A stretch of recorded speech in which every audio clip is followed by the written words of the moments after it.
Selamat malam pemirsa, desakan untuk menyelenggarakan Kongres Luar Biasa atau KLB Partai Demokrat semakin menguat menyusul dipecatnya 7 orang kader senior Partai Demokrat. Dan pihak inisiator KLB menyebut atau mengklaim mereka sudah mengantongi dukungan untuk menggelar KLB. Sementara itu pihak pengurus Partai Demokrat di bawah kepemimpinan Agus Harimurti Yudhoyono menyebutkan sampai detik ini internal Partai Demokrat solid mendukung AHY untuk memimpin Demokrat. Lalu apa sebenarnya yang terjadi di internal Partai Demokrat sehingga muncul friksi, muncul keretakan di internal partai? Benarkah kepemimpinan AHY menuai ketidakpuasan kader? Ini yang akan kami bahas malam hari ini di dua sisi dengan sejumlah narasumber yang sudah hadir. Tapi sebelumnya kami tampilkan terlebih dahulu tayangan berikut ini. Selamat menyaksikan.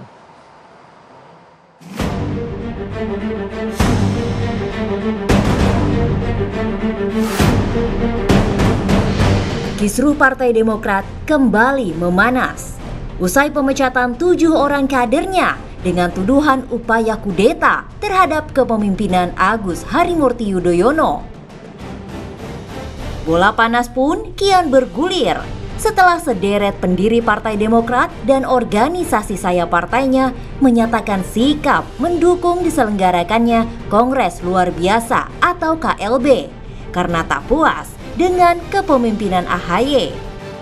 Meminta AHY mundur dari jabatan Ketua Umum karena baru 1 tahun terpilih sebagai Ketua Umum Partai Demokrat sudah bersikap otoriter dengan sangat mudahnya memecat anggota dan tidak mampu menangani persoalan internal partai.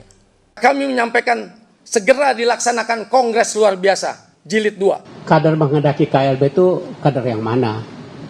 Karena di ADRT kami itu yang memiliki hak suara itu jelas. Tolong tunjukkan, ya.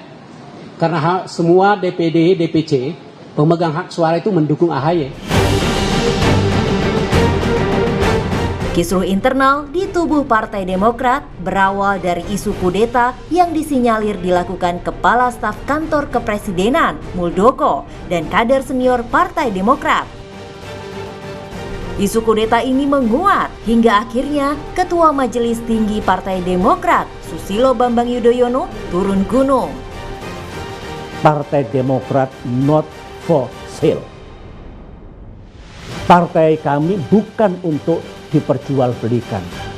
Saya sangat yakin bahwa yang dilakukan Muldoko adalah di luar pengetahuan Presiden Jokowi. Saya pikir sudah selesai. Janganlah menekan-nekan saya. Lantas, akankah Kongres Luar Biasa Partai Demokrat benar-benar terwujud? Apakah kepemimpinan Agus Harimurti Yudhoyono akhirnya goyang dengan adanya isu KLB?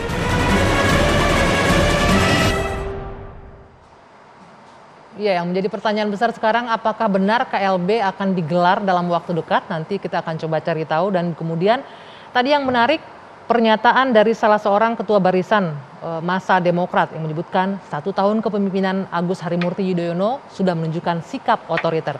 Saya akan berbincang dengan sejumlah narsum. Saya akan perkenalkan terlebih dahulu. Di sebelah kiri saya ada Mas Herzaki Mahendra Putra, Ketua Badan Komunikasi Strategis Partai Demokrat. Selamat malam. Iya, malam Bang Gia. Dan di sebelah sana ada Mas Adi Praitno, pengamat politik. Selamat malam. Selamat malam, Bang Gia. Ya. Di sebelah kanan saya ada Bang Ruhut Sitompul. Ini mantan politisi Partai Demokrat, saya memperkenalkan ya. Selamat malam. Selamat malam. Dan di ujung sebelah kanan ada Bang Kodari, pengamat politik. Selamat malam. Selamat malam. Terima kasih Bapak-bapak. Waalaikumsalam. Sudah hadir di sini. Saya langsung ke Mas Herzaki terlebih dahulu. Tadi disebutkan dengan jelas yang menjadi ketidakpuasan dari kader salah satunya adalah setahun memimpin Demokrat, Agus Harimurti Yudhoyono dinilai otoriter. Apakah ini benar yang menjadi pemicu salah satu keretakan? Sudah pasti bukan ya Mbak. Ini hanya alasan yang mengada-ngada aja. Karena jelas sekali sejak awal ini bukan versi internal. Ini jelas-jelas ada intervensi dari oknum kekuasaan berdasarkan kesaksian sejumlah kader kami, pemilik suara sah, ketua-ketua DPC, ketua-ketua DPD yang diajak bertemu langsung dengan tadi oknum kekuasaan tadi gitu. Ini mesti digarisbawahi. Jadi ini bukan friksi internal, ya. Kalau itu satu. Yang kedua adalah kenapa kemudian ada pemecatan? Awalnya ingat Mbak, pengumuman pertama itu kita konferensi pers ketum kami di tanggal 1 Februari. Itu pun setelah berhari-hari kita mengumpulkan data dan fakta, kesaksian dari para ketua DPC dan DPD yang diajak bertemu tadi dengan oknum kekuasaan yang bekerja sama dengan mantan kader kami yang sudah dipecat gitu. Dan itu butuh waktu tanggal 26 Februari, dalam waktu sebulan, ada mekanisme yang cukup panjang. Jadi ada proses mekanisme sesuai dengan ADART Partai Demokrat ya, mengenai pemecatan ini gitu loh. Ya, diproses di Dewan Kehormatan. Kemudian ada desakan yang luar biasa dari kader-kader kami, terutama ketua-ketua DPD dan DPC yang disampaikan melalui mereka, bahwa mereka merasa nggak nyaman nih dengan mantan-mantan kader ini, karena kerjaannya hampir setiap hari nelponin ketua DPC, DPD, mengancam kalau Anda tidak ikut KLB, Anda nanti akan di PAW kalau anggota dewan atau akan di PLT. Sayang sekali pernyataannya Mas Herzaki ini saya nggak bisa konfirmasi karena kita mau sampaikan dulu, kita sudah mengundang para inisiator KLB Partai Demokrat, namun semuanya last minute di menit-menit terakhir tadi membatalkan untuk hadir di sini dengan alasan dalam perjalanan menuju keluar kota, kita nggak tahu kemana itu. Nanti mungkin ada yang tahu di sini bisa menjelaskan. Nah, sebelum kita lanjutkan, karena ini saya nggak bisa konfirmasi pertanyaan Mas Herzaki bahwa ada pertemuan segala macam. Nah, saya ingin menghadirkan beberapa kutipan pernyataan dari Johnny Allen Marbun yang merupakan salah satu inisiator Kongres Luar Biasa Partai Demokrat. Bisa kita saksikan bersama di belakang saya. Salah satu kutipan yang kemudian ramai adalah ini, AHY berada di puncak gunung tapi tidak pernah mendaki, begitu kata Johnny Allen. Kemudian yang berikutnya, ya ini dia, demi Tuhan SBY tidak berkeringat dan berdarah-darah. Nah itu yang disampaikan. Ini ada dua hal ini ya, AHY itu tidak mendaki tapi sampai di puncak gunung. Nah bagaimana Anda menanggapinya, Ketua Umum Anda? Gimana ceritanya? Ini Bang Johnny Allen ini emang pinter buat istilah yang tidak jelas tapi ya, yang istilahnya itu hanya mengada-ngada aja, membuat sensasi aja. Karena jelas kalau kita bicara AHY itu, kita masih ingat Mbak, dia datang di kala 2016 Pilkada Jakarta di saat Demokrat tidak punya figur lagi yang bisa dicalonkan. Kemudian dengan keberadaannya dia ada semangat baru, ada gairah baru bagi kader-kader kami maupun publik. Mohon maaf Mbak, dari 2016 sampai dengan 2020, nama satu-satunya kader Partai Demokrat yang masuk dalam berbagai survei, termasuk nanti mungkin Bang Kodari bisa bantu dan juga Bang Adi Prayitno bisa bantu, yang masuk ke dalam survei untuk calon presiden atau tokoh-tokoh nasional yang elektabilitasnya cukup tinggi. Hanya AHY. Hanya AHY. Ini gitu artinya loh. bisa dua sisi melihatnya. Hanya AHY calon tunggal artinya atau kaderisasi di internal Demokrat mandek, nggak jalan sehingga yang lain nggak bisa maju. Nggak juga Mbak, karena sebenarnya banyak, hanya kan kita kan tidak bisa membohongi publik. Survei ini kan hasil dari publik gitu. Ada banyak sebenarnya apa karena bukan Trah Cikes jadi nggak bisa bohong enggak gitu. dong, karena memang kebetulan kelihatan sekali Mas AHY di saat Jakarta datang, di tengah mohon maaf nih, di tengah pemimpin-pemimpin yang lain usianya di atas 50, ya kan, ada Mas AHY yang kemudian waktu itu usianya di bawah 40 gitu, dan kemudian ternyata setelah setahun kepemimpinan Mas AHY sangat salah kok dibilang otoriter. Karena jelas selama setahun ini dalam pilkada Mbak, prosesnya itu dari DPC sampai pusat kembali lagi ke bawah diskusi. Kita diskusi dan demokratis, dan satu hal lagi saya pengen sampaikan juga bahwa kita tahu ada GPKPD ini Mbak, Gerakan Pengambilan Kepemimpinan Partai Demokrat. Ini berasal dari pesan teks ketua DPC kami di daerah yang mengirim langsung kepada Mas AHY. Bentuk loyalitasnya yang ngadu langsung ke ketua umumnya. Dan yang kedua adalah bentuk juga bahwa ada komunikasi yang sangat baik. Gitu sebenarnya ini antara kita atas ke bawah. Baik, Mas Herzaki, sebenarnya saya sangat perlu sekali untuk mengkonfirmasi hal-hal ini ke pihak inisiator KLB. Tapi sayang sekali lagi mereka memutuskan untuk tidak hadir malam hari ini di dua sisi. Tapi saya butuh pendapat dari Bang Ruhut dan juga Bang Kodari. Sebelum ke Bang Ruhut, saya ke Bang Kodari. Tadi pernyataan Mas Herzaki bahwa agak mundur sedikit sih ya, bicara soal kader yang muncul dari Demokrat hanya satu. Bagaimana Anda melihatnya? Apakah benar memang hanya AHY yang muncul atau memang karena memang tidak jalannya regenerasi atau kaderisasi di internal partai? Ya mungkin saya bicara juga mengenai permasalahan di Partai Demokrat ya. Saya kebetulan mengikuti dinamika politik Indonesia ini, termasuk soal Partai Demokrat dari awal-awal berdiri begitu. Dan kalau dirangkum sebetulnya ada 3 masalah barangkali yang dipersoalkan ya, minimal yang pro KLB. Pertama, soal Partai Demokrat ini apakah jadi partai terbuka seperti dulu katanya dijanjikan, atau menjadi partai keluarga begitu, atau partai tertutup. Nah, kalau menurut Pak Marzuki Ali kan dulu janjinya partai terbuka gitu, tapi kok sekarang jadi partai keluarga. Sebetulnya partai keluarga itu sih nggak masalah, kalau legitimasinya kuat begitu. Tapi kalau legitimasinya dirasakan tidak kuat, lalu kemudian timbul pertanyaan. Menurut Anda AHY sekarang tidak punya legitimasi yang kuat? Nah, saya akan nyampe kepada poin berikutnya ya. Saya menyebut soal itu sebagai persoalan masa lalu begitu ya. Termasuk juga persoalan kontribusi dari para pendiri. Kalau dilihat dari ADART versi tahun 2020, mudah-mudahan saya nggak salah mendapatkan dokumennya, memang di bagian preambul itu sekarang yang disebut sebagai katakanlah penggagas partai itu, ya itu cuma 2 nama. Satu SBY, lalu kemudian Vence Rumangkang. Yang 99 orang penanda tangan itu nggak ada lagi. Bang Ruhut ikut tanda tangan nggak? Nggak ya, waktu itu Bang di Golkar ya? Oke, nggak ada disebut begitu. Nah yang kedua adalah persoalan kekinian ya. Jadi bagaimana misalnya katanya ada iuran dari fraksi ke pusat, katakanlah begitu. Saya tidak mengatakan ini benar atau salah ya, karena ini kan urusan di internal Partai Demokrat. Ini merangkum saja apa yang disampaikan oleh yang pro KLB. Kemudian ada soal pilkada, katanya setor ke pusat, lalu kemudian 50% mau dikembalikan lagi kepada calon, tapi ternyata tidak kembali begitu. Lalu, nah ini nomor 3 nih, soal masa depan Partai Demokrat, ini mau kemana begitu? Apakah naik atau terus turun ya? Apakah akan sunrise atau sunset begitu. Nah pada titik inilah saya melihat sebagian ya di daerah Zakia itu tidak yakin dengan kepemimpinan pada saat ini. Kita tahu tahun 2004 pertama kali ikut pemilu Demokrat dapat 7,5%. 2009 itu puncaknya menang 2020%. 2014 turun hilang 10% ya. 2019 turun lagi menjadi 19% begitu. Nah, Pak SBY jadi ketua umum itu tahun 2013. Ya, tahun 2014 ada hasil, lalu 2015 menjadi ketua umum lagi. Mas AHY jadi ketua Kogasma.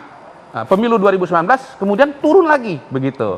Nah, lalu kemudian sekarang ini keluar survei-survei misalnya dari Mas Adi ya, tolong dikoreksi kalau salah ya. Bulan Februari 2021. Izin nih kalau dikoreksi kalau salah. Partai AHY 3,8%, kemudian Demokrat 6%. Lalu Lembaga Survei Indonesia Januari 2001, AHY 4,8%, Demokrat 5,4%. Lalu Vox Populi, Demokrat 5,1, AHY 4,3. Poinnya adalah begini, Partai Demokrat ini kalau dipimpin AHY kan besar gitu loh, seperti SBY dulu begitu. Tapi ya memang beda jauh antara elektabilitas SBY tahun 2003-2004, apalagi 2009 dengan AHY sekarang. Artinya, begitu. Dulu surveinya SBY itu jauh di atas Partai Demokrat. Baik, nanti kita nah sekarang ini ya surveinya AHY malah di bawah Partai Demokrat. Ya, kalau calon presiden akan dijawab tengah, jadi nggak bisa dongkrak. Kira-kira begitulah. Nanti apakah itu benar seperti itu? Nanti kita jawab. Jeda dulu sejenak. Dua Sisi akan kembali sesaat lagi usai jeda. Saya lanjutkan lagi tadi pertanyaan Bung Kodari yang terputus. Ada beberapa catatan ya yang menjadi dasar mungkin penyebab itu ya yang diklaim oleh pihak inisiator KLB. Termasuk diantaranya ada iuran dari cabang ke DPD dan kemudian ada setoran untuk maju pilkada 50%-nya akan dikembalikan kalau nanti berhasil. Kemudian dipertanyakan juga masa depan Demokrat akan sunrise atau sunset nih katanya. Soalnya hasil surveinya AHY di bawah survei elektabilitas partai sendiri, jadi nggak mungkin bisa sunrise katanya begitu. Ya, jadi begini Mbak, ini kalau kita bicara mengenai masa depan Demokrat saat ini, itu sudah jelas sejak di bawah kepemimpinannya Ketua Umum AHY, ini kita lagi progressing Mbak, lagi meningkat sebenarnya. Tapi jadi, sebelum ke sana boleh dikonfirmasi dulu soal iuran segala macam. Kalau iuran itu tidak ada Mbak kok sampai dengan saat ini yang saya ketahui. Ya, silahkan nanti misalnya dirasa bahwa ini ada iuran tidak sesuai dengan aturan, ya kan, kayak pilkada tadi. Silakan aja Mbak, kita punya namanya BPOKK dan jadi Dewan Kehormatan. Kalau dari kami sih tidak Mbak saat ini. Misalnya kalau kayak kemarin kan sempat ada isu macam-macam, ya silakan aja ke BPOKK, ada Dewan Kehormatan, silakan mengadu di situ. Kalau ada oknum yang minta misalnya di situ, itu satu. Kemudian yang kedua terkait dengan masa depan Partai Demokrat ini menjadi penting nih Mbak. Kenapa? Sejak Ketua Umum AHY di bulan Maret 2020 kemarin ya, dengan kerja keras yang kami bersama semua ya, dengan generasi baru ini yang berkolaborasi dengan para senior kami ya, yang masih berniat bekerja bersama membangun partai ini, alhamdulillah pilkada kami menang 48% Mbak di 2020 kemarin, dan ini adalah jauh di atas tahun 2015 yang di pilkada yang lokasinya sama. Yang kedua, jumlah kader kami yang menang di pilkada 2020 kemarin itu 65 kader adalah terbanyak selama 5 tahun terakhir. Kemudian yang ketiga, kalau kita bicara mengenai elektabilitas, kita tuh bicara selalu progressing. Dalam konteks ini kita punya tren kecenderungan untuk meningkat. Walaupun angkanya di bawah partai tadi, Ya, hasil itu surveinya. kan hanya 2, Mbak. Ada beberapa survei lainnya yang justru di atas partai. Ini satu. Saya selesaikan dulu ya, Mbak ya. Kemudian kita bisa lihat sejak Oktober sampai dengan Februari, berbagai lembaga survei menyampaikan bahwa ada peningkatan yang drastis ya Partai Demokrat dibandingkan sebelumnya, dan juga survei dari AHY sendiri. Nah, kalau kita bicara mengenai survei AHY, Mbak, saat ini memang tidak ada penonjolannya, memang tidak dia sebagai pribadi gitu, tetapi lebih kepada waktu. Kita masih ingat 2018. Beliau itu surveinya jauh di atas Partai Demokrat saat itu. Ya, ini masih waktu itu sebagai calon wakil presiden yang masuk gitu. Nah, ini kita kalau misalnya bicara mengenai survei gitu. Nah, kemudian kita kembali lagi bahwa saya tadi sempat ada agak sedikit terganggu dengan pertanyaan, bukan pertanyaan, statement bahwa seakan-akan bahwa Demokrat itu menurun drastis gini karena misalnya di tangan tadi ada AHY, sedangkan data ini membuktikan. Dan kemudian masih ingat 2018 pada saat Mas AHY itu menjadi Komandan Kogasma, survei Partai Demokrat, mungkin Indobarometer boleh buka juga nih data surveinya waktu itu. Demokrat ini hanya 3-4%, Mbak. 3-4%. AHY itu bisa sampai 21%, 16%. Nah, itu belum jadi cawapres. Dan memang tidak jadi kan kemudian. Tapi dengan kerja keras kami bersama dengan dipimpin Mas AHY, di tengah kita waktu itu sedang mengalami duka ya, Mbak, karena Bu Ani saat sakit itu almarhumah. Mas AHY memimpin kampanye Partai Demokrat. Alhamdulillah kita mencapai 7,77%. Jadi jangan hanya sekedar dilihat bahwa 2004, 2009, 2014 dan 2019, tetapi apa nih kondisi yang melatar belakanginya. Termasuk di 2014, Mbak. Kita 2012 lagi hancur-hancurnya karena kasus korupsi Anas Urbaningrum dan Nazarudin waktu itu. Ini luar biasa kita hancur gitu. Survei kita 2-3%. Tapi dengan adanya Pak SBY kemudian diminta kader turun tangan, alhamdulillah kita mencapai 10%. Mas Adi, tadi Anda disebutkan juga mengeluarkan survei ya terkait kepemimpinan AHY.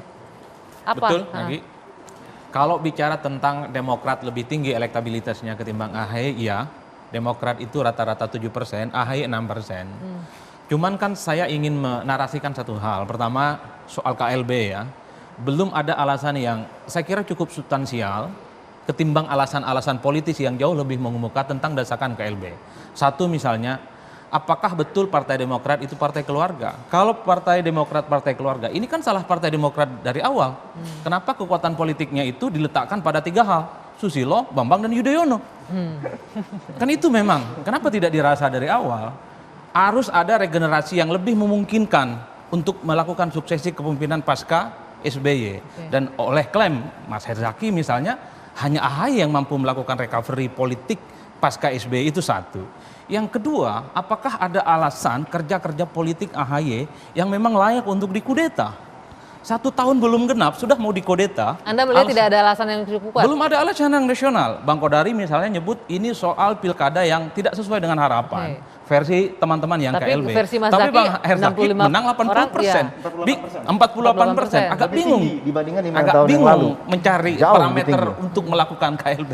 Yang ketiga misalnya, yang agak sedikit aneh, ketika nama-nama yang kemudian dimunculkan untuk menggantikan AHY tidak jauh lebih baik dari AHY.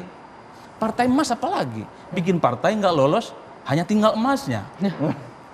Siapa lagi? Ada Ridwan Kamil membantah. Apakah Ridwan Kamil nggak jauh lebih baik? Membantah. Pak Muldoko? Ridwan Kamil Dia nggak mau membantah ikut. dan tidak mau. Saya kira dia rasional. Dia mendukung Tidak AHY. mau terlibat dalam persoalan ini.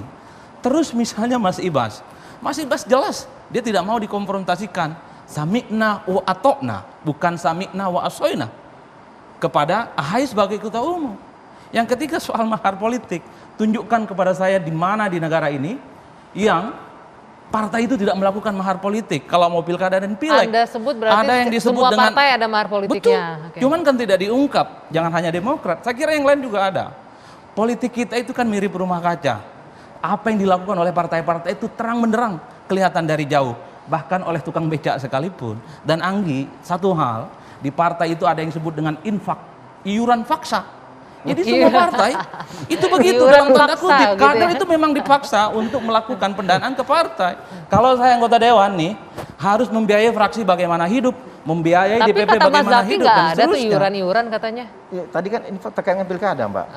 Nah itu yang saya sebut sebagai variabel-variabel yang tidak ilmiah, tidak substansi. Makanya saya sebut bahwa soal isu kudeta ini lebih mengemuka soal alasan politik. Oke, Bagaimana alasan. menggantikan AHY sebagai jalan panjang menuju Baik, 2024 itu. alasan politik ya. Sekarang saya jauh lebih minta politis. Bang Ruhut nih sebagai mantan politisi Partai Demokrat, politisi senior juga di Demokrat dulu.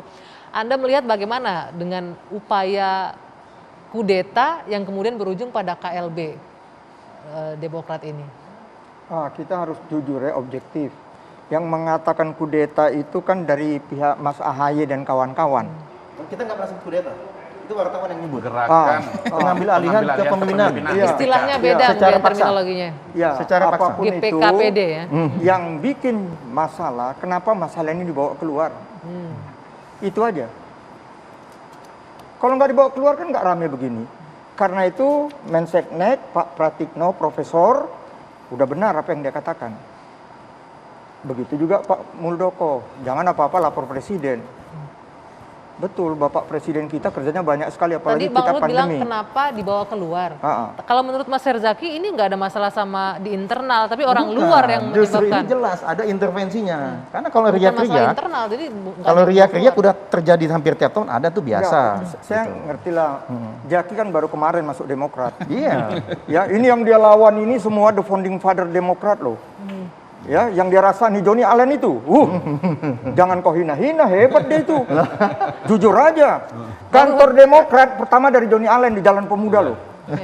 Almarhumah Bu Ani, Pak SB datang lihat kantor itu. Johnny Allen itu udah berdarah-darah, jangan dirasain. Bang Jaki, Ruhut, Anda sorry. bilang founding fathers Demokrat yang dihadapi oleh pengurus Demokrat saat ini. Ini artinya apa sampai founding fathers itu merasa tidak nyaman berada di bawah kepemimpinan Agus Harimurti Yudhoyono? Kalau Anda melihatnya bagaimana? Kalau aku lihat mereka begini. Kan mereka selalu kontak saya juga, telepon apa sih masalah kalian, kenapa mesti rame-rame, malu saya. Apalagi saya sekarang udah kader PDI Perjuangan. Ya saya melihat begini ya, saya mau ikut campur kan nggak baik, nggak elok, saya bilang gitu. Nggak bisa, hati boleh panas, kepala tetap dingin. Rembukkan. Ya gimana, Bang? Mereka panggil saya Abang. Biar mereka lebih tua panggil saya Abang. Saya terima kasih.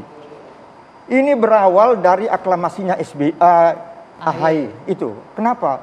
Mereka ada ketersinggungan bagaimana Pak SB naik ke podium yang tidak punya hak suara di luar. Mereka tersinggung. Baik itu deklarator, baik itu peserta. Karena memang semua partai yang ada di Republik ini, kalau lagi pemilihan itu ya peserta boleh lihat dong pemilihan.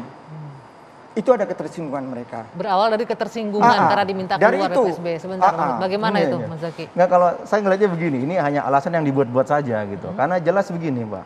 Satu, saya klarifikasi ya. Benar, saya setuju. Namanya Bang Johnny Allen Marbun, yang mantan kader Partai Demokrat saat ini, dan juga teman-temannya yang mantan kader ini, punya jasa. Mereka adalah satu dari sekian juta kader Partai Demokrat yang punya jasa di tahun 2004, 2009, yang membuat partai ini besar. Tapi juga bagian dari yang membuat partai ini kesulitan, Mbak, di saat 2014 dan juga di 2019. Maksud saya kami tidak mengabaikan jasa para senior itu. Kami sangat menghargainya gitu. Hanya kan menjadi masalah besar pada saat seakan-akan ya kan di saat kami ini yang muda-muda bersama para senior yang masih serius mengurus partai ini dengan kerja-kerja politik membantu rakyat saat bencana maupun pandemi, tapi terus diganggu dengan isu-isu yang nggak relevan gitu loh. Kita ini Demokrat lagi layar kencang, Mbak, dalam setahun terakhir. Mohon maaf nih, kalau misalnya katanya ini nggak bagus ya, nggak mungkin ada pihak eksternal mau, Mbak, masuk ke sini. Ngapain ngambil partai rongsokan? Partai ini lagi naik daun, Mbak, di bawah Jadi karena lagi seksi mau diambil alih begitu menurut Anda. Kan udah jelas statementnya. Dia mau jadi ketua umum agar bisa jadi capres 2024. Lah kalau emang beliau tokoh yang hebat dan luar biasa, di surveinya tidak 0,0%, buat aja partai sendiri. Ngapain sih ngambil partai Demokrat? Nanti kita akan masuk gitu. ke sini nih yang akan mengambil alih karena mau jadi calon Presiden 2024. Ini juga ada calon tapi bukan calon presiden. Ini calon ketua umum Partai Demokrat versi KLB. Ada Bu Hasnaini. Selamat malam Bu Hasnaini. Nanti kita akan berbincang bagaimana hingga akhirnya Bu Hasnaini ini bisa berlabuh menjadi calon ketua umum Partai Demokrat versi KLB. Usai jeda sesaat lagi di Dua Sisi. Oke, kita mulai kembali perbincangan. Saya sudah terhubung dengan Bu Hasnaini, salah seorang calon ketua umum Partai Demokrat versi KLB. Selamat malam, Bu Hasnaini. Selamat malam, Bang Kodari. Selamat malam, Bang Ruhut. Malam. Ya, Mbak Hasnani, boleh diceritakan sedikit nggak bagaimana sampai akhirnya Anda bisa muncul dicalonkan sebagai calon ketua umum Partai Demokrat versi KLB ini? Siapa yang mengontak Anda? Apa yang disampaikan? Siapa yang mengontak saya, siapa yang menyampaikan, saya kira itu teman-teman saya kan semua senior-senior dan para deklarator Partai Demokrat itu adalah teman baik saya, baik Bapak Darmisal, Bapak Maksa Pakua, Bang Joni Allen, dan sebagainya kan rasanya teman saya semua itu kan. Jadi teman baik kami, jadi kan saya sih intinya tidak ada yang menyampaikan hal-hal itu terhadap saya. Saya mempunyai keinginan sendiri, jika kalau terjadi memang ada KLB, maka saya sebagai Ketua Umum Partai Emas, saya siap untuk menjadi calon Ketua Umum Demokrat. Nah, jika kalau saya terpilih menjadi Ketua Umum Demokrat, maka saya akan merubah Partai Demokrat menjadi Partai Emas, dan saya akan menggarisbawahin Pak Andi itu lembaga survei atau apa, saya nggak paham ya. Partai Emas ini belum pernah ikut pilkada ataupun lolos, jadi Mas harus paham dan lebih mengerti gitu. Oke, Mbak Hasnani, saya potong sedikit. Tadi Anda bilang teman-teman baik Anda semua, Pak Darmizal, Joni Allen, dan Makso Pakua. Apakah, tapi bukan mereka yang mengajak Anda untuk maju sebagai calon ketua? Itu rahasia saya dong. Kalau saya buka di sini kan tidak etis. Kalau ketua ketua Dewan Pembina saya di Partai Emas adalah Pak Maksa Pakua gitu. Oke, nah tadi disebutkan akan maju dan menjadikan Partai Demokrat sebagai Partai Emas begitu ya? Jika kalau ada kesempatan ya kenapa tidak, dan saya siap untuk mensejahterakan kader Partai Demokrat dan membuka lapangan kerja semua buat kader Partai Demokrat dan membuka lapangan bisnis buat kader Partai Demokrat, dan kita akan membuat sesuatu yang baru di negara ini gitu yang belum pernah ada di negara Republik Indonesia.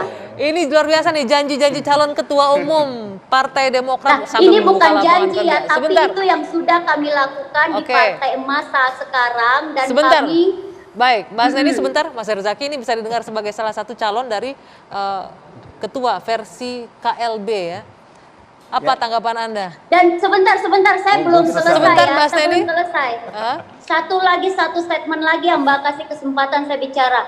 Dan saya merasakan apa yang dikatakan Pak Kodari bahwa Partai Demokrat, Partai Dinasti, saya menggarisbawahin bahwa itu memang betul. Karena saya merasakan bahwa saya waktu mencalonkan diri jadi calon balon gubernur, saya digunting dalam lipatan dengan Partai Demokrat. Tiba-tiba HAY yang dimajukan, sedangkan yang berjuang 7 tahun adalah Hasnain yang berjuang habis-habisan berdarah-darah, tiba-tiba HAY yang menjadi saya sudah tangkap poinnya calon gubernur. Tapi kenyataannya tidak masuk di putaran kedua pun tidak lolos, di mana elektabilitasnya yang bagus gitu. Curhatan di masa lalu nih kayaknya. Kalau yang kalau bicara masa lalu ya. Pernah saya sampaikan. Sudah Mas Herzaki silakan. Sudah ya, oke. Jadi kalau kita bicara mengenai masa lalu Pilkada Jakarta, nama Mas Ahaye itu kita masih ingat itu muncul dari rapat 4 ketua umum partai. Ya. Satu ada Bapak SBY ya waktu itu ketua Partai Demokrat, kedua ada Bang Zul ya sebagai ketua umum PAN, ketiga ada Bang Muhaimin ya ketua PKB, dan terakhir adalah P3 Bang Romi. Muncul di situ. Ada empat ketua umum berkumpul. Seingat saya antara Selasa atau Rabu ya, karena pendaftaran terakhir di hari Jumat. Mas Ahaye-nya lagi latihan di Australia bersama Danion ya, tugas negara waktu itu. Tapi gunting dalam lipatan katanya nggak diloloskan. Bagaimana? Ini kan 4 partai keputusannya gitu. Dimunculkan bukan oleh Bapak SBY loh. Yang memunculkan nama Mas Ahaye pertama kali bukan Bapak SBY gitu. Ini yang lain, ketua umum partai yang lain, dan kemudian diskusi segala apa, lihat oh iya bener nih. Ini semacam kayak surprise effect-nya luar biasa menurut mereka. Dan kenapa kelebihannya Mas Ahaye waktu itu? Karena dianggap Mas Ahaye itu clean sheet. Clean sheet artinya apa? Tidak punya dosa masa lalu. Nah, disinilah kemudian keuntungan dari Partai Demokrat juga dengan kepemimpinan Mas Ahaye ini. Kita tidak punya beban masa lalu gitu. Jadi kita anak-anak muda bersama para senior yang sangat serius membangun Partai Demokrat, kedepannya kita enak gitu, karena kita punya ketua umum yang nggak bakal, mohon maaf nih ya, punya dosa di masa dosa lalu, masa lalu gitu yang ya. kemudian akan diancam-ancam sehingga nggak bisa ngapa-ngapain Nggak bisa dan bisa ditahan kartu kritis. terusnya gitu ya. Oke, Mas Herzaki tadi disebutkan ini adalah salah satu calon ketua untuk Partai Demokrat yang diusulkan oleh versi KLB. Nah, kita bicara soal KLB-nya sendiri, bisa dilakukan atau enggak? Iya, itu gini, berarti gini. bukan partai Anda, Kalau- bukan partai terbuka. Ini ke saya. Dengarkan garis Sebentar. bawahin apa yang dikatakan Pak Kodari tadi. Bahas ini sebentar, saya masih Nggak ke Mas dengar Herzaki. soalnya. Nggak dengar. Bagaimana? Oke, kalau kami begini Mbak, sudah jelas ya, kalau ada KLB saat ini atau malam ini atau besok atau dalam beberapa hari ini, itu ilegal dan inkonstitusional. Karena berdasarkan ADRT kami ya, terutama di pasal 81, yang berhak mengadakan, yang meminta itu adalah satu, Majelis Tinggi Partai. Sedangkan Ketua Majelis Tinggi Partai, Pak SBY sudah sampaikan beberapa waktu lalu, tidak ada urgensinya melaksanakan KLB. Okay. Kemudian yang kedua, ada 3 syarat yang mesti bersamaan terjadi, yaitu diusulkan oleh 2/3 dari DPD, yang 34 itu, dan, bukan atau ya, dan setengah dari 514 DPC, serta disetujui oleh Ketua Majelis Tinggi Partai. Sedangkan DPD dan DPC sudah sangat-sangat solid ya, mendukung kepemimpinan Mas AHY. Kenapa? Karena mereka lah yang memilih Mas AHY di Kongres kelima di tahun 2020. Ini ada fakta. Diklaim solid 100% dukungan Benar. Nah, ke AHY kemudian ya. yang kedua, Mbak, ini ada modus yang luar biasa yang mendasarkan laporan dari teman-teman kami, para ketua DPC DPD di daerah ya, bahwa sekarang mereka yang diincar itu adalah siapa saja yang penting KTA Demokrat, entah mantan dewan, mantan ketua DPC, atau apapun posisi dia di struktur, selama mau dengan dapat insentif money politik akan diberangkatkan dianggap sebagai perwakilan dari Tapi daerah apakah itu. itu punya hak suara? Oh, nggak punya dong, Nggak itu punya ya? ilegal Oke, makanya baik, kalau baik, gitu. baik. Nanti Ini kita ya akan KLB bodong lah ini kalau Tapi ada sebelumnya KLB. saya ucapkan terima kasih untuk Bu Hasnaini yang sudah bergabung bersama kami di dua sisi malam hari ini. Terima kasih, selamat malam. Nanti saya akan lanjutkan. Bang Ruhut, ini KLB katanya bisa berjalan oleh versi para inisiator, tapi disebutkan tadi berdasarkan ADART nggak bisa dilakukan. Minta tanggapan Anda sebagai mantan anggota Demokrat. Usai jeda, di dua sisi saat lagi. Dua sisi saya lanjutkan kembali, saya mau ke Bang Ruhut. Bang Ruhut, ini kan tadi Anda menyebutkan inisiator KLB ini teman-teman Anda. Boleh nggak di-share ke saya nih info-info KLB-nya kapan katanya rencananya? Rencananya Sabtu. Sabtu? Akhir pekan ini? Iya, udah mereka semua sekarang sudah ada di Sumatera Utara. Oke. Tepatnya di Medan, tinggal menuju ke Tanah Karo. Oke, acara akan berlangsung di Sumatera Utara. Iya, Sibolangit. Di Sibolangit. Itu diklaim mereka sudah dapat dukungan dari segala macam Udah, perwakilan mereka DPD bilang dan udah DPC? sekitar 80%. Sudah 80%? Oke, Mas Herzaki, ternyata KLB-nya sudah diklaim didukung 80% DPD dan Jadi DPC. gini, kan kalau Jaki ngomong gitu boleh dong. Mereka ngomong gitu boleh dong. Tunggu pengadilan. Waduh. Iya dong. Kalau Jaki pasti gitu ngomongnya.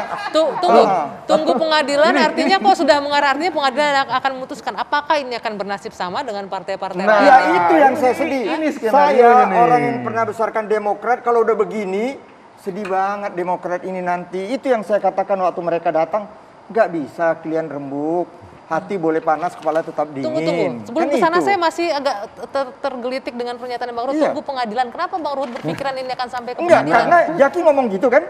Oh mereka lebih dari itu, apalagi mereka. Jadi begini, skenario ke depan ini, pertama ya, kalau KLB-nya terselenggara, saya menduga berdasarkan pengalaman yang sudah-sudah akan tercipta yang namanya dualisme kepengurusan. Oke. Kalau KLB tidak tercipta, tidak terselenggara gitu ya, gagal, cuma sebatas balihonya aja, panggungnya doang, orangnya nggak datang, ya kan? Kan bisa ini kan pada hari ini kan kalau saya baru lihat di grup ini kan macam-macam grup nih ya. Oh, ada info foto apa? Boleh gitu. di-share ke kita? Info apa di grupnya? Sudah Ya, jadi balihonya? Di grup itu ada panggungnya, itu sudah ada kongres luar biasa begitu. Termasuk juga ada videonya Andi Arief mengatakan bahwa Twitter saya dibajak oleh kakak pembina dan Twitter Indonesia begitu kan. Nah, kalau tidak terselenggara artinya gagal, bisa jadi yang berkumpul di Sumatera Utara ini akan mendirikan partai baru. Entah jadi partai emas tadi gabung dengan Pak Bu Hasnaini atau mendirikan partai yang lain begitu. Atau Partai Demokrat Ya, Perjuangan? bintang 5, bintang 7 kita nggak tahu kan. Kan sekarang kan bintang 3 gitu. Atau misalnya pindah ke partai lain. Pak Jam, Joni Allen Marbun kemana. Terus kemudian misalnya Pak Marzuki Ali kemana gitu. Tetapi ya dugaan saya nih kalau betul kumpul begitu ya ya KLB ini nanti akan menciptakan dualisme kepengurusan seperti yang sudah terjadi dalam sejarah politik Indonesia berkali-kali begitu. Nah, saya ditanya kan di salah satu grup itu, ini bagaimana situasi dan kondisinya, apa kekuasaan kooptasi? Saya bilang yang paling bisa jawab itu Pak SBY. Karena Pak SBY 10 tahun jadi presiden 2004 sampai 2014. Nah, ketika Pak SBY jadi presiden, itu sesungguhnya kan terjadi juga yang namanya kongres, konflik partai, begitu ya. Misalnya nih ya, ada Munas Golkar nih, Abang mungkin masih di Golkar waktu itu. Ketua Umum Akbar Tanjung. Lalu ia tarung dengan Yusuf Kala. Ya, waktu itu wakil presiden menang kan Yusuf Kala, begitu. Lalu ada konflik yang paling besar adalah antara Gus Dur dengan Muhaimin di PKB, begitu. Tercipta dua kepengurusan. Gus Dur kantornya di Kalibata, lalu Muhaimin di mana saya lupa, di Keramat apa kalau nggak salah begitu. Terjadi proses hukum, terjadi proses hukum. Nah, berdebatlah di hukum, lalu kemudian yang menang dan berkuasa adalah Muhaimin. Itu maksudnya Bang Ruhut dengan ini nanti akan berlanjut kepada hukum, kira-kira begitu. Pertanyaannya, apakah bisa berlanjut ke hukum jika penyelenggaraan KLB-nya ini dianggap tidak sesuai dengan ADART partai? Kita lanjutkan nanti ya. Oke, baik. Usai jeda, dua sisi akan itu menarik itu harus dibahas juga itu. Oke. Satu sama ya. Ya, kita lanjutkan dua sisi. Tadi pertanyaannya menggantung adalah apakah nanti kemudian KLB yang akan berlangsung dalam waktu dekat, hari Sabtu menurut Bang Ruhut yang akan berlangsung ini, legitimasinya diakui berdasarkan ADART Partai Demokrat. Oke, jadi begini. Kalau Anda sudah mempelajari ADART Demokrat ya? Saya sudah lihat ADART-nya. Jadi memang kalau bicara ADART, sebetulnya tidak mungkin diselenggarakan KLB itu. Tapi nanti peserta KLB akan berargumentasi bahwa memang, maaf ya istilahnya, ADART ini dibikinnya akal-akalan gitu. Akal-akalannya apa? Syarat KLB itu adalah satu tadi permintaan majelis tinggi. Yang kedua tadi sudah dibacakan oleh Herzaki. Apabila diminta oleh 2/3 DPD provinsi, separuh DPC kabupaten kota dan disetujui oleh ketua majelis tinggi. Nah, ini nanti yang akan dibilang akal-akalan. Karena apa? Karena sekarang partai ini kekuasaan tertingginya di mana? Ketua majelis tinggi atau di peserta kongres begitu. Apalagi kalau kita lihat di bagian ART-nya, sebetulnya yang punya hak suara di kongres itu, saya lupa berapa detailnya gitu ya. Ada majelis tinggi berapa gitu ya, 9 apa kalau nggak salah, DPP 5, betul ya 9 ya. Kemudian DPD provinsi itu 2, nah, provinsi ada 34, berarti 2 kali 34, 68, benar gitu ya. Kemudian DPC kabupaten kota 1 ya, ada 500 berarti 500 ya? Gitu. Jadi sesungguhnya suara paling besar itu adalah DPC dan DPD begitu. Loh, kok kalau mereka berkehendak harus dengan persetujuan ketua majelis tinggi. Dan ketua majelis tinggi kita tahu bahwa itu adalah SBY gitu. Wakilnya adalah AHY begitu. Ini yang orang melihat bahwa ini sudah dikunci sedemikian rupa untuk menjadi partai tertutup keluarga gitu. ADART akal-akalan ini dan juga kekuasaan tertinggi bingung nih di seorang kader atau di ketua majelis tinggi. Pernyataan yang sangat tidak tepat, Mbak, karena ini bukan ADART akal-akalan. Kenapa? Karena ADART ini ya disusun dan disepakati oleh pemilik suara di forum tertinggi berdasarkan undang-undang partai politik maupun berdasarkan aturan internal kami. Gitu. Dan kemudian yang kedua juga jelas disebutkan dalam ADART itu bahwa ketua majelis tinggi saat ini dijabat oleh ketua umum sebelumnya dan wakilnya adalah ketua umum saat ini. Itu ditetapkan di Kongres. Saya masih ingat di Kongres itu disampaikan sebelum pemilihan ketua umum yang memilih Mas AHY secara aklamasi, ya, itu ada pemilihan ketua majelis tinggi dan ramai sekali di situ para pemilik suara menyampaikan bahwa kita pengen Pak SBY sebagai ketua majelis tinggi. Ada suara seperti itu gitu kan. Ya udah, setuju nggak nih Pak SBY? Ya setuju, kata pemimpin sidang, diketok lah palu. Berarti kan ini adalah kemauan dari Kongres gitu loh. Yang kemudian juga di ADART. Jadi kurang tepat kalau dibilang bahwa, mohon maaf bahwa hanya ketua umum kami yang dipilih oleh di Kongres gitu loh. Mas Adi kenapa? Saya mau agak sedikit tambahkan. Soal ADART, saya kira ini kan soal dokumen politik yang dilahirkan oleh pengurus elit dan fungsionaris partai yang menang. Apakah itu ada tudingan, ini abal-abal, direkayasa, itu faktor lain. Tapi yang jelas ketika ADART itu ada, melalui satu konsensus politik yang gak main-main. Dari bawah sampai ke atas. Kenapa misalnya dikunci pada SBY? Kenapa dikunci pada ketua umum? Karena memang otoritas kekuasaan politik, magnet elektoralnya ada di SBY dan ada di ketua umum. Pada level praksis tentu ada DPC dan DPD. Makanya kalau mau mengganti ADART yang dianggap akal-akalan, terlampau memberikan wewenang kepada Pak Majelis Tinggi, harus mengadakan KLB yang tentu saja harus prosedural. Bahasanya Bang Herzaki ini kan inkonstitusional, abal-abal dan seterusnya, yang rencananya sehari 2 hari ini mau dilakukan. Kalau melihat kecenderungan itu, maka KLB yang akan dilaksanakan sehari 2 hari ini tentu kalau melihat informasinya tidak diikuti oleh pengurus-pengurus yang saat ini yang secara definitif samikna watona kepada AHY. Makanya itu dianggap sebagai inkonstitusional. Nah, harus diakui di partai politik itu ada hukum besi oligarki. Memang menyebalkan. Partai-partai diakui secara tidak langsung di partai semuanya begitu. Nggak bisa. Kadernya itu nggak punya mengintervensi. Elit yang menentukan segala-galanya. Ketua umum sebelumnya, kemudian wakil ketua umum adalah ketua yang sekarang. sedang menjabat. Sebetulnya mencerminkan lemahnya legitimasi kalau menurut saya dan kepercayaan diri dari pimpinan sekarang gitu loh. Sehingga dibikin sedemikian rupa, pasal-pasalnya begitu detail gitu loh.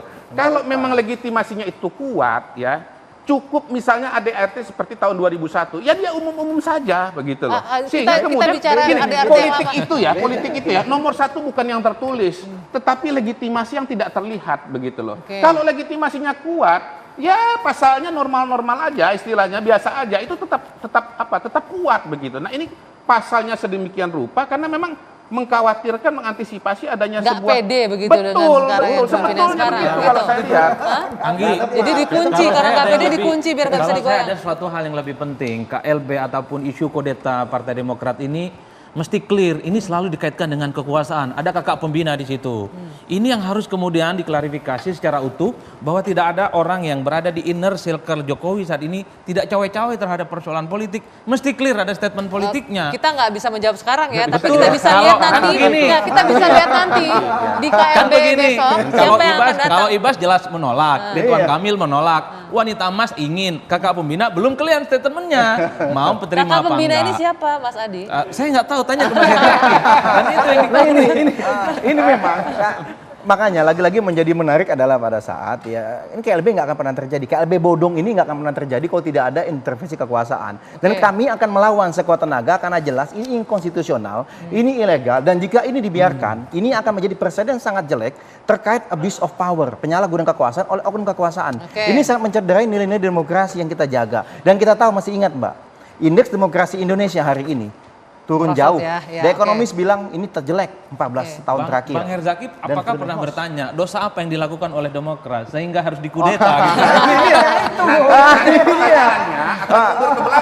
Ini pertanyaan akademik, pertanyaan ilmiah dan tidak tendensius, Bang. Pertanyaannya, apakah dosa Gus Dur sehingga kemudian berkonflik dengan Muhaimin dan akhirnya Muhaimin menang di zaman Pak SBY jadi presiden? Sama nanti. Sedikit. Sebentar sedikit. Tadi disinggung-singgung. Ini ada intervensi kakak pembina dan lain-lain, pemerintah intervensi. Ini sebagai sekarang ini mantan Partai Demokrat emang, tapi sekarang partai pendukung pemerintah. Boleh dikit tanggapannya soal pernyataan Mas Adi tadi? Ya itu saya jujur aja, tapi kan kita terima kasih ke negarawan Bapak Joko Widodo ya, juga udah mengapakan kepada Bapak Kapolri. Ya kalau ada laporan yang gini seperti omongan Jaki ini sudahlah. Karena bahaya loh. Apapun saya kasihin lihat Pak Muldoko. Ya, apalagi dibawa-bawa sama Jaki dari tadi. Saya nggak bawa loh. Nggak ada yang nyebut nama Pak Muldoko. Ya, saya nggak bawa. Iya, enggak dong. Nggak ada loh. Itu kalau diputar rekaman itu. Oke, baik. Dia udah nyebut. Janganlah. Saya nggak pernah nyebut loh. Saya hanya bilang hati-hati loh. Kesaksian. Oke, sedikit. Mas Herzaki sudah. Saya sedikit ke Bang Ruhut. Jadi apa nih? Tudingan bahwa pemerintah jangan sampai ikut campur tadi kata Mas Adi tuh. Jadi kan jujur aja. Singkat saja. Memang jago banget ini Demokrat sekarang setelah saya tinggalkan karena ya rada terpuruk, mau cari pencitraan. Ngeri loh, bikin surat ke Pak Presiden, oh kami kan bahasanya baik, memang baik. Tapi ya, dan juga Pak Profesor Menseknek tegas Pratikno mengatakan itu urusan intern. Tapi selama rame perdebatan ini, saya kasih contoh Andi Malarangeng. Ini sudah mulai lagi seperti waktu Orde Baru.